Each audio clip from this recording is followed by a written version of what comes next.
ॐ विश्वानि देव सवितर्दुरितानि परासुव यद्भद्रं तन्नासुव। ॐ शान्ति शान्ति शान्तिः। वसुदेवसुतं देवं कंसचाणूर्यमर्दनं देवकी परमानन्दं कृष्णं वंदे जगद्गुरुं। सद्गुरुदेव भगवान की जय।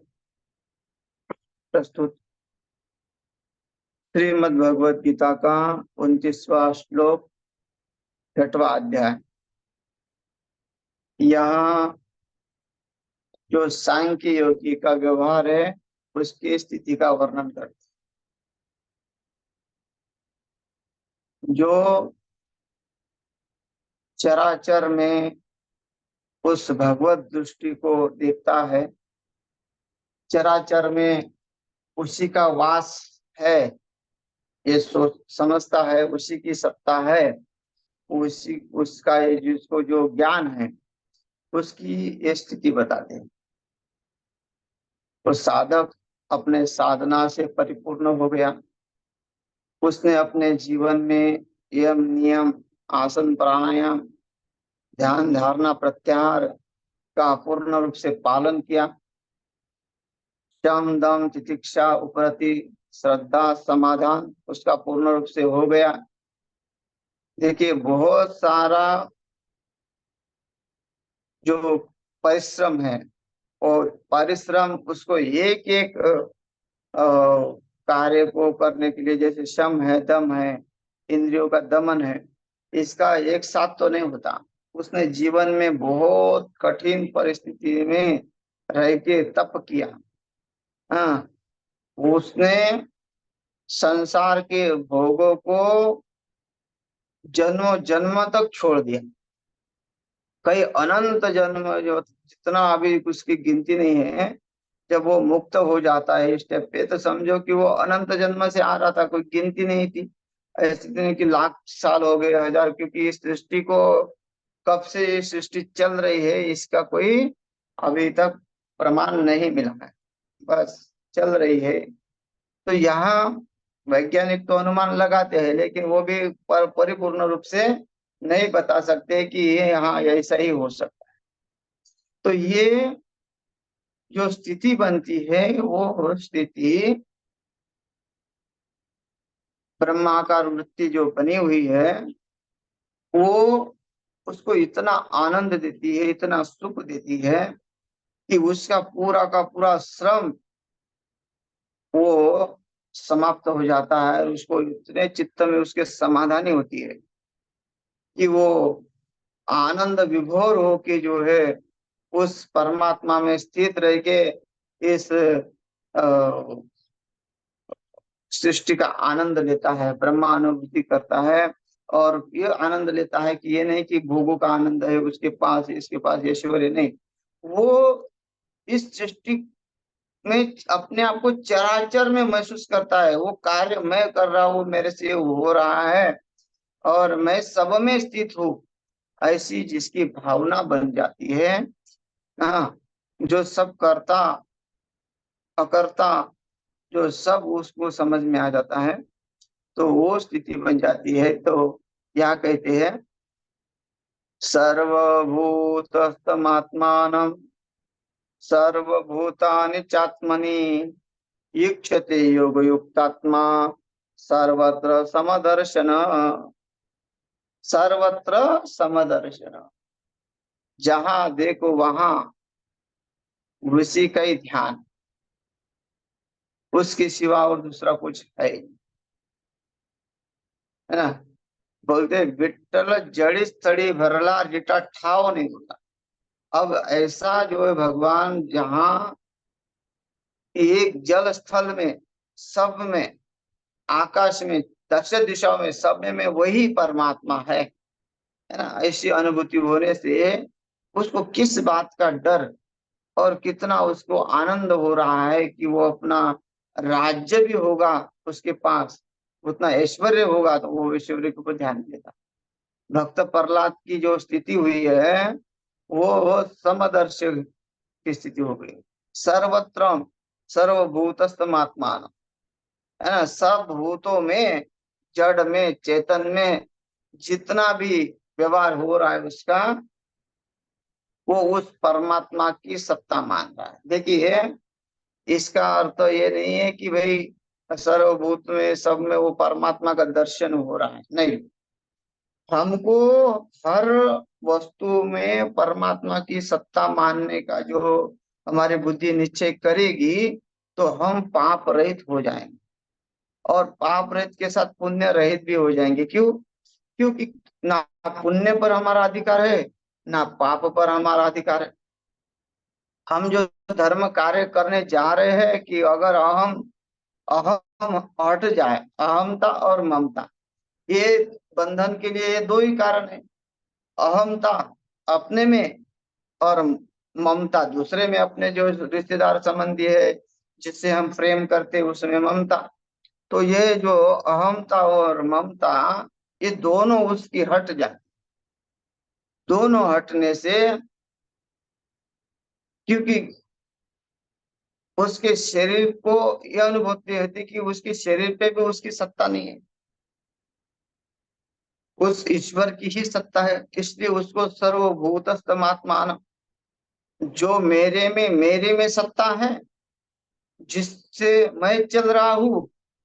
तो नया ऐसा तो है नहीं कि केवल मैं अकेला चल रहा हूँ, क्योंकि जो जितने भी चराचर में जीव है, अगर मैं उसके कारण चल रहा हूँ तो सब जीव उसके कारण चल रहा है।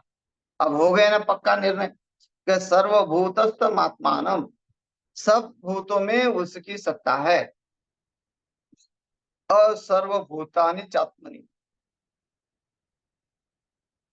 और वो परमात्मा, वो आत्मा एक है, जो मेरे में है वो सब में है। इसलिए मैं उनमें हूँ, वो मेरे में है, ऐसा। लेकिन सर्वभूतानि चात्मनि ईक्षते योग युक्तात्मा, या कहते हैं कि जो कल्पित आत्मा है, मतलब जो प्राणी है, संसार में प्राणी है, तो प्राणी में आत्मा है, तो वो मैं आत्मा हूं तो ऐसा नहीं कि एक हो गए, नहीं। उसका वो भाव हो जाता है कि इसमें भी परमात्मा है, वो किसी को दुख नहीं देता। तो प्राणी तो अज्ञानी है, अज्ञानी होने से क्या क्या होगा कि उसको हम गले नहीं लगा सकते। उसका व्यवहार जो होता है वो सम होता है, कि भाई उसके लिए वो कहीं भी किसी बात के लिए क्रोध नहीं करेगा उस प्राणियों के ऊपर, उसकी ईर्ष्या नहीं करेगा। उसको ये देखेगा कि ये भी परमात्मा का एक रूप है, ये परमात्मा ने ही उसको, मैं परमात्मा का रूप मतलब इसके अंदर भी एक परमात्मा की सत्ता है, ऐसा जिसका व्यवहार होता है। तो ऐसे संत महात्मा को देखो, जहाँ जो कार्य कर रहे हैं वो परमात्मा। सावता महाराज अपने खेती में कार्य करते रहते, और वो खेती में जो भी बीज है वो परमात्मा, उस परमात्मा की सत्ता है। जो मैं कार्य कर रहा हूँ वो मेरे पे परमात्मा की सत्ता है।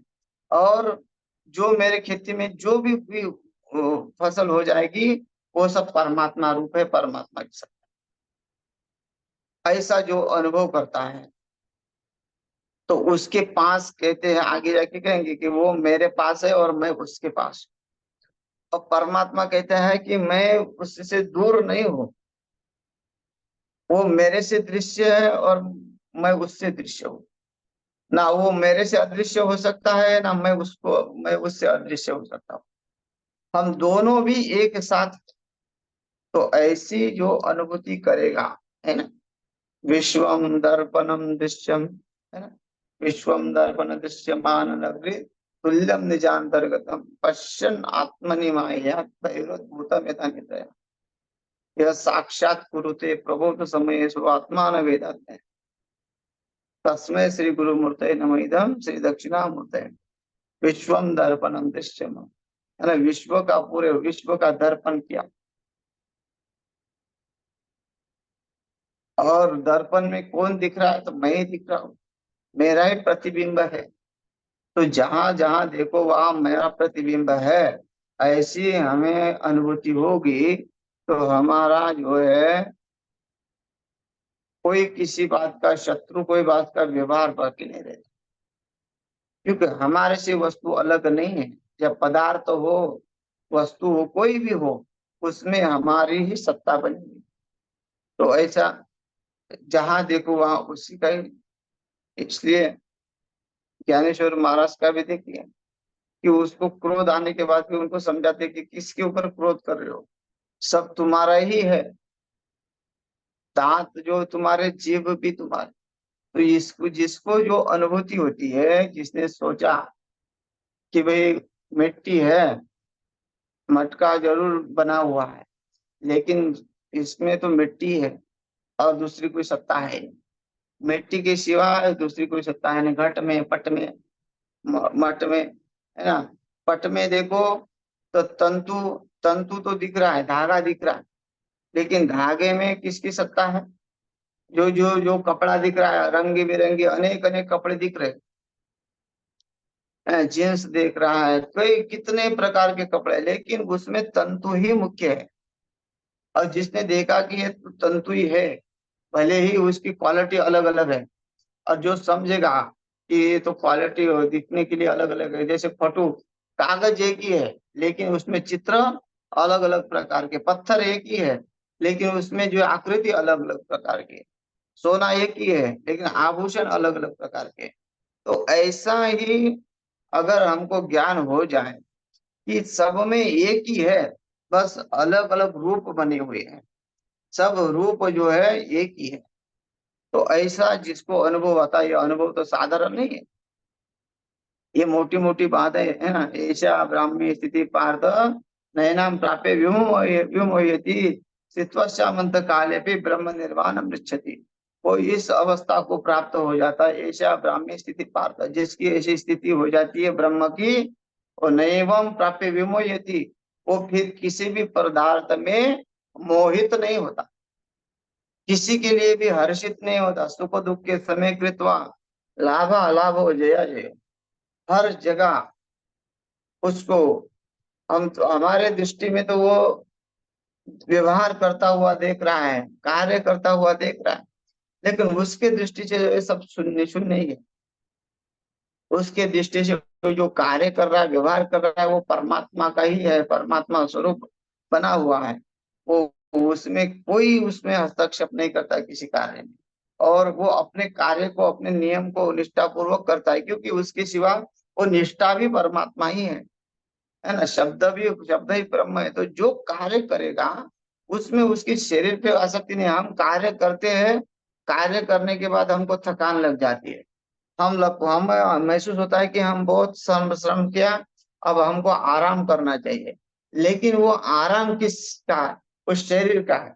और जब शरीर के ऊपर उसकी सत्ता है और उसकी सत्ता अनंत है, वो कभी थकता नहीं। जब इतनी सृष्टि चल रही है और रेगुलर चल रही है, ये 24 घंटे ही चुपचाप नहीं बैठ रही प्रकृति, तो वो परमात्मा कितनी कितना बिजी होगा।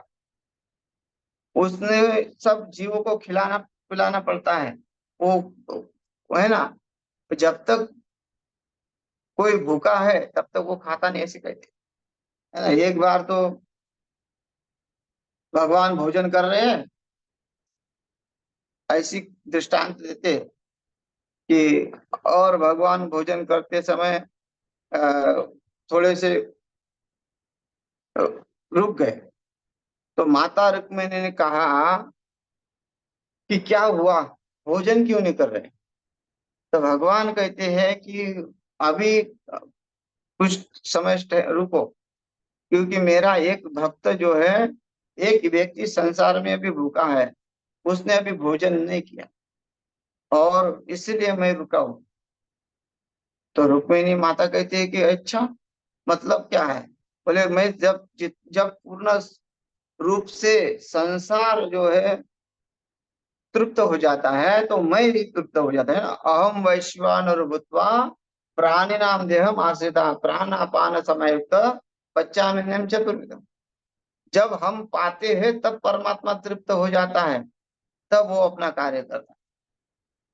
तो वो माता रुक्मिणी ने कहा कि देखो अभी देखते हैं क्या होता है।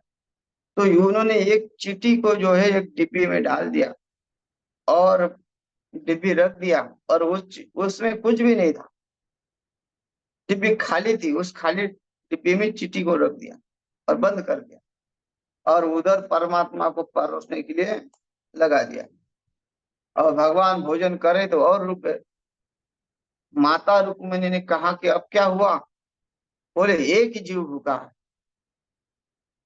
नहीं, भगवान भोजन करने के लिए बैठ गए, रुके नहीं, भोजन कर रहे। तो माता रुक्मिणी ने कहा कि रुकिए। बोले क्यों? बोले आपने कल कहा था कि सब जीव तृप्त होने के बाद ही मैं भोजन करता हूँ, तो लेकिन आज तो आपकी बात झूठी निकली। बोले कैसे? बोले मैंने एक चींटी को एक डिब्बे में बंद कर दिया, उसमें कुछ भी नहीं था, अब वो चींटी तो भूखी रह गई। तो भगवान ने कहा तो ऐसा हो नहीं सकता, तुम खोल के देखो। तो चींटी अपने मुंह में चीनी लेके जो है बैठी। तो वो आश्चर्यचकित हो गया कि ये कैसा हो गया। तो परमात्मा जहाँ है ना, वह सबकी व्यवस्था कर देता है पहले, इसलिए उसकी सत्ता है, हमारी सत्ता नहीं है। और जिसको ये समझ में आए कि वो परमात्मा की सत्ता है, बोलते ना, बाढ़ दुधा कौन करत करित उत्पत्ति वाढ़वे श्रीपति सवेद होनी। बच्चा पैदा होने के बाद ही माता के स्तनों में दूध आ जाता है। कौन उस दूध को उत्पन्न करता है? पहले क्यों नहीं रहता दूध? तो कहते हैं कि जब जब शिशु आता है, तभी माता के स्तनों में दूध आ जाता है। तो इसलिए बाढ़ दुधा कौन करती उत्पत्ति, कौन उत्पन्न करता है? वो परमात्मा ही उत्पन्न करता है, उसकी सत्ता है। और उसकी सत्ता जिसको समझ में आ गई कि इस परमात्मा की सत्ता चराचर में है ना, जो उसको बचाना है वो बच जाएगा, और जिसको समाप्त होना है वो समाप्त हो जाएगा। वो अपने अपने समय पे होगा। कोई किसी को मार नहीं सकता, और कोई किसी को जो है जीवित रहने बना नहीं सकता, है ना। हाँ, परमात्मा में वो शक्ति है, उसकी सत्ता, जो जो संत महात्मा में वो शक्ति है, जिसकी जिसको जो ब्रह्म अनुभूति हो जाती है, जो ब्रह्माकार वृत्ति हो जाती है, तो वो अपनी शक्ति से कुछ भी कर सकता है। कर तुम अगर तुम शक्ति है, फिर परमात्मा की वो शक्ति है। जब तक ऐसे संत महात्मा बहुत हो गए, है ना। एक बार तो ये प्रकृति उनके हाथ में है, प्रकृति के ऊपर उनकी सत्ता जम जाती है, क्योंकि वो उसके अंदर प्रकृति उनके अंदर बनी हुई है। तो देखो, एक दो दृष्टांत तो जैसे जब भगवान संदीपनी आश्रम में गुरुकुल में पढ़ते थे, तो संदीपनी जी का जो पुत्र था वो समुद्र में चला गया। अब जो चला गया कब का, उसको वापिस लाया। अब देखो, मरे हुए को भी जिंदा कर सकते हैं, तो उनकी सत्ता उसमें है, सब में है, वो आत्मा में है, आत्मा को अपने आप को जागृत कर सकते हैं। तो वो उनके जो गुरु माता थी उनको वो लौटा दिया। मतलब कथा लंबी है, लेकिन कहने का क्या तात्पर्य क्या है कि वो परमात्मा की सत्ता ऐसी है, वो यहाँ नहीं है। ऐसे नहीं कि इस जीवों पे है, नहीं, वो हर जगह व्याप्त है। अगर उसकी सत्ता यमलोक में नहीं होती, उसकी सत्ता स्वर्गलोक में नहीं होती, हाँ, उसकी सत्ता सत्ता तीनों लोक में नहीं होती, केवल उस मृत्यु लोक में होती, तो वो अलग होता। लेकिन वो इतना पावरफुल है कि उसकी सत्ता सब जगह है। इसीलिए वो, अगर उस और वो सत्ता सबको प्राप्त कराता है। ऐसा नहीं है कि वो तो वही है, मम्मी वांश जीवलोके शिवभूत सनातन, उस सब में है। सर्वभूत सब आत्मानम, वो सब भूतों में आत्मा है। और सर्वभूतानि चात्मनि, और सब भूतों में मैं हूँ। भगवान कहते हैं सब भूतों में मैं, सब में, मुझ में सब है, और मैं सब में हूँ, ऐसा। तो ये जिसको समझ में आता है कि परमात्मा सब में है और सब में है, मैं भी उनमें हूँ और वो भी मेरे में है, तो ऐसी सत्ता जिसके पास है, वो कोई भी हो, फिर जिसको ब्रह्मानुभूति हो गई है, वो उस सत्ता को प्राप्त करता है। उन्होंने अपने पुत्र को लौटा दिया। ज्ञानेश्वर महाराज जब अपने जन्म स्थान में, वो उनके पिता के जन्म स्थान में जब थे, और उनको गीता के ऊपर भाष्य लिखना था, तो गीता के ऊपर भाष्य लिखने के लिए उन्होंने कहा कि किसको अधिकारी बनाए, क्योंकि हम तो बोलेंगे, सुनने वाले सुनेंगे, लेकिन जो लिखना है वो लिखान काम कौन करेगा। लिखान काम करने वाला व्यक्ति जो है ना, योग्य होना चाहिए, उसका संसार में कई मोह माया उसके पास नहीं होना चाहिए, वो भी जो है उसको भी कुछ बोध होना चाहिए। तो वैसे सोच रहे थे, बैठे हुए थे कि अचानक एक प्रेत जो है आ गया, चल रहा है, राम नाम सत्य है, और उसकी पत्नी रो रही है। रोते रोते जब ज्ञानेश्वर महाराज को पता चला कि हमारे गांव में ज्ञानेश्वर महाराज आए हैं, तो उसके पत्नी ने, जो प्रेत था उसके पत्नी ने, वो भी सती जा रही थी उनके साथ। तो वो कहते कि सती जाने के पहले संतों के दर्शन कर लो। तो ज्ञानेश्वर महाराज के दर्शन किए उसने, तो ज्ञानेश्वर महाराज ने उसको सौभाग्यवती का आशीर्वाद दिया। तो ज्ञानेश्वर महाराज ने सौभाग्यवती का आशीर्वाद दिया, तो वो रोते रोते बोले कि महाराज, अब आपको क्या बताए कि ये जो जा रहे हैं वो मेरे पति है, और मेरे पति जी की मृत्यु हो गई है और मैं सती जा रही हूँ। तो ज्ञानेश्वर महाराज ने कहा कि आशीर्वाद तुमको तो सौभाग्यवती का दे दिया, तो उसका नाम क्या है। तो मेरे पति का नाम सच्चिदानंद है। तो वो भगवान ज्ञानेश्वर कहते हैं कि अरे सच्चिदानंद तो कभी मर ही नहीं सकता, वो तो सतचित आनंद रूप है, उसको मृत्यु कैसे आएगी। तो जैसे ही भगवान ज्ञानेश्वर ने कहा कि हे सच्चिदानंद उठ जा, और जैसे तुरंत उस प्रेत को जो है चेतना आ गई और उठ के खड़ा हो गया। और उसी सच्चिदानंद को जो है ज्ञानेश्वर महाराज ने लेखक बनाया। उस सच्चिदानंद ने जो है ज्ञानेश्वरी लिखी, ज्ञानेश्वर महाराज ने ज्ञानेश्वरी कही। तो ये सत्ता कैसी आई, सब भूतों में अधिकार अपना कैसा आया, उनकी वो स्थिति है, क्योंकि सब भूतों में उनको जो है उसी आत्मा का दर्शन हो जाता।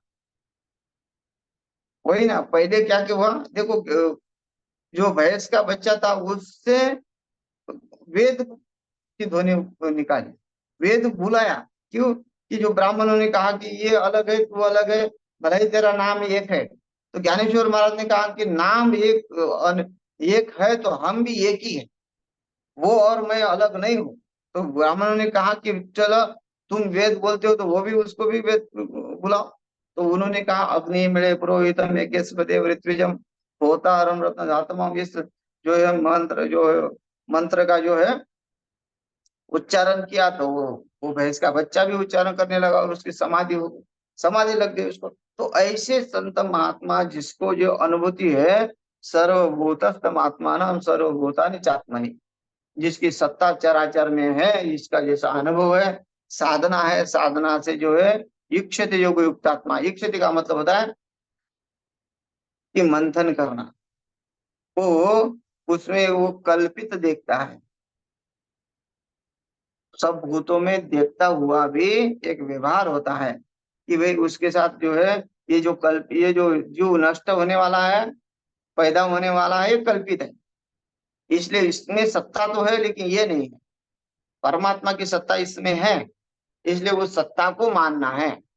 उसको नहीं मानना कि भाई कुत्ता को घर ले आओ और उसको गले लगा दो। उस उस सत्ता को मानना है कि परमात्मा की हर जगह सत्ता है, तो हम उसमें कोई हस्तक्षेप नहीं कर सकते। ना हम कुत्ते को बांध सकते, बंधन में रख सकते हैं, ना ही हम ये अधिकार से कह कि मैं कुत्ते को खिला रहा हूँ। मैं गाय को खिला रहा हूँ, मैं गौशाला चला रहा हूँ, नहीं। चातक आशा मिशे, भगवान कहते हैं, ज्ञानेश्वरी में लिखा है कि चातक जो पक्षी होता है ना, चातक पक्षी, वो केवल आकाश के बूंदों का जो पानी होता है, जो बूंदे होती है, उसी को ही पीता है। वो धरती के जो बहता हुआ पानी है या जो इधर उधर का पानी है, वो पानी नहीं पीता।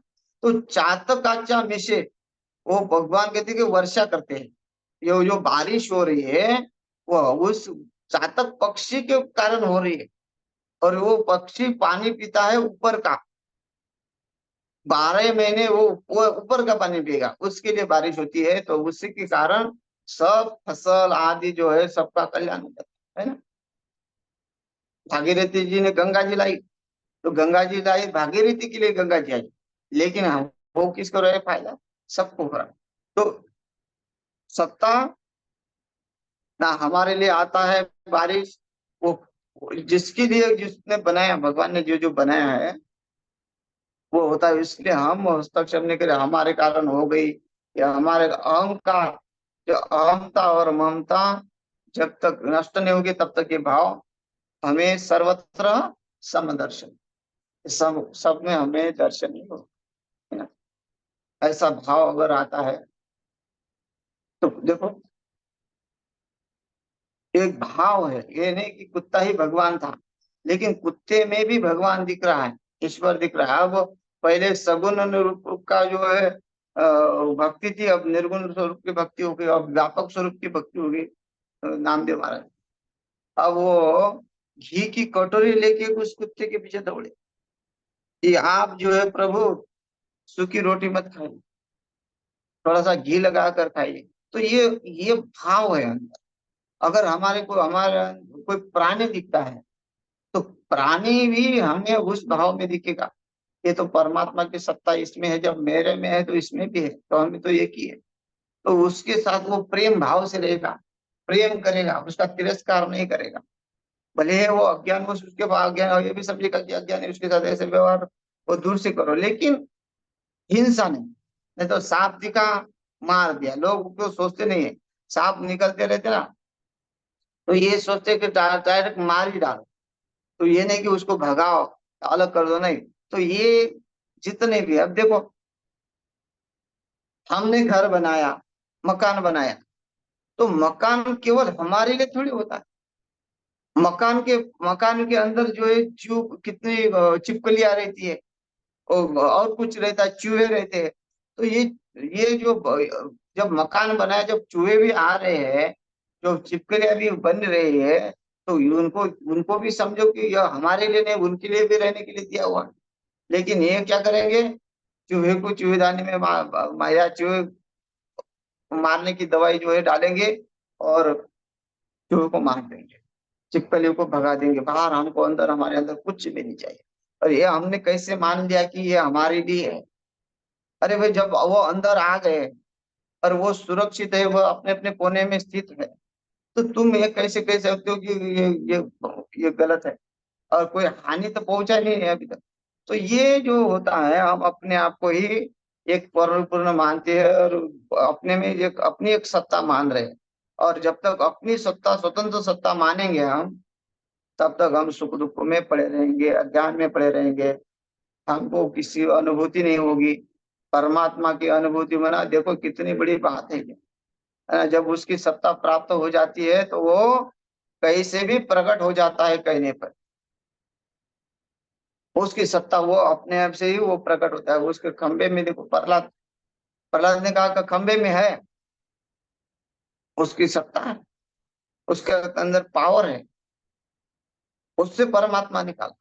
ज्ञानेश्वर महाराज ने उस दीवार को चलाया, उस जड़ के ऊपर सत्ता है ना। जैसे खंबे जड़ है, लेकिन चेतन बनाया, उसमें भी चेतना आई, उसमें भी नरसिंह भगवान निकले।